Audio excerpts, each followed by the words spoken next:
Brother LeBron says, I'd like to know the details how Bitcoin tends to be haram according to a point of view, despite the fact that cryptocurrency might probably be accepted as a legal tender and a medium of exchange.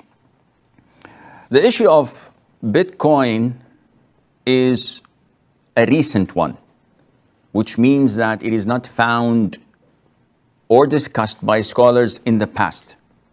And unfortunately, with such new events evolving, some of them are, to some, crystal clear, and some, to others, may require the collaboration of scholars, economists, and people involved in such issues to deliberate and to come up with a conclusion.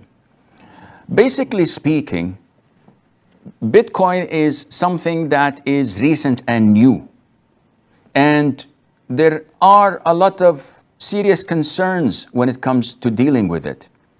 Whether it is from the origin, where it came from, whether from the aspect of sustainability and security. It is known that it was founded in 2007, 2008 by someone that is unknown. And they say that his name is Satoshi Nakamoto. And this person later on, who was supposed to be Japanese, the person with that name denied having anything to do with it. Then another person came from Australia or Canada claiming to be the one who founded it. But generally speaking, no one knows where originally it came from. Not only that, when it started, I think it was like 0.1 cent of a dollar. So one Bitcoin was equal to 0.1 cent, something that is negligible. In a couple of years, it jumped to $35.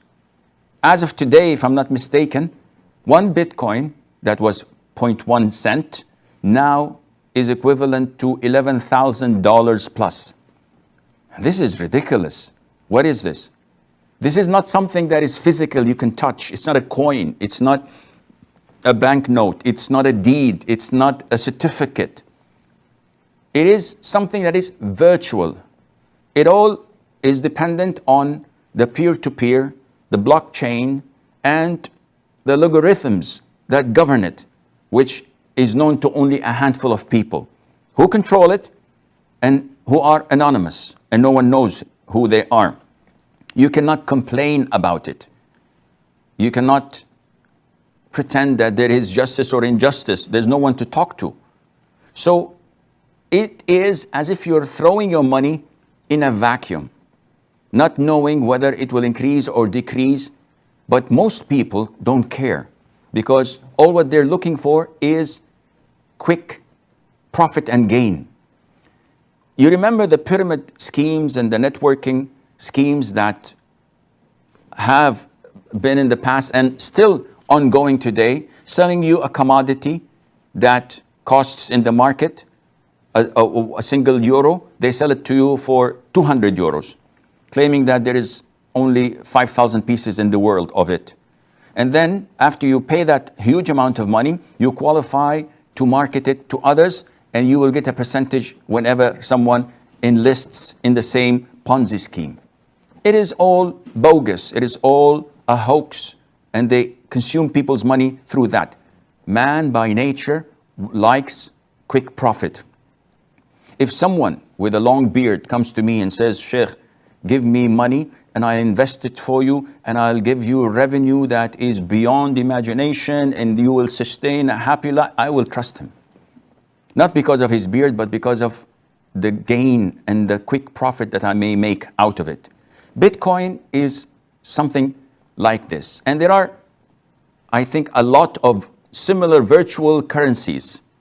They're virtual. You cannot touch them. And Ethereum and so many, 60, some may make them up to 100. And they are on the rise. And it's not logical, the fluctuation of the price. Now, is it a currency or a commodity? This is something we still have to look into, because it is not a currency. It's not backed by people. It's not backed by government. It's not backed by central banks or normal banks. So you cannot say it's a currency because no one deals with it except a handful of people. Country-wise, only I think Germany, Japan, maybe Austria allow it because there is benefit to them from it. Taxations, monitoring, etc. And the biggest loophole in it, that the price goes way up and it can also come way down. So it's like a bubble waiting to be inflated. And this what will happen soon.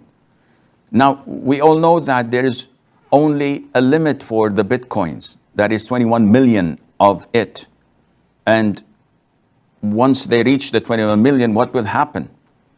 Also, we also know that it remains anonymous when you deal with it. So it's only a code that you're given. No one can trace it, which means that it's an open gate for money laundering, drug money, haram money. You can just put it there and no one can trace you. And this is, subhanAllah, probably why all hackers, when they do cyber crimes and they demand a ransom, the ransom has to be paid in Bitcoin. So the Pirate of the Caribbean's, the Disney movie that was hacked, and they demanded ransom for it in Bitcoin. Also, any cyber attack, any virus attack or threat can threaten your wealth and can take this currency, so-called currency, down to the ground. So there is a lot of ambiguity. If I have dollars and you have euros, we would like to exchange. This is permissible in Islam with one condition, and that is that it has to be hand to hand. It has to be physical.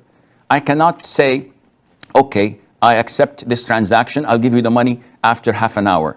This is haram. The transaction is void. It has to be simultaneous, give and take. In virtual currencies, you don't have this. The transfer is not simultaneous, and you don't have anything physical to hold on to.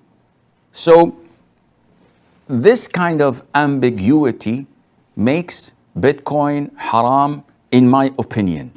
And Muslims should not get involved in such dubious transactions simply to make a quick buck, to make a quick profit. This is not an Islamic concept, and one of the reasons of a lot of transactions being prohibited in Islam is the concept of gharar, ambiguity, that there might be some sort of deceit or ambiguity in knowing the end result of this transaction. Allah Azza wa Jal knows best.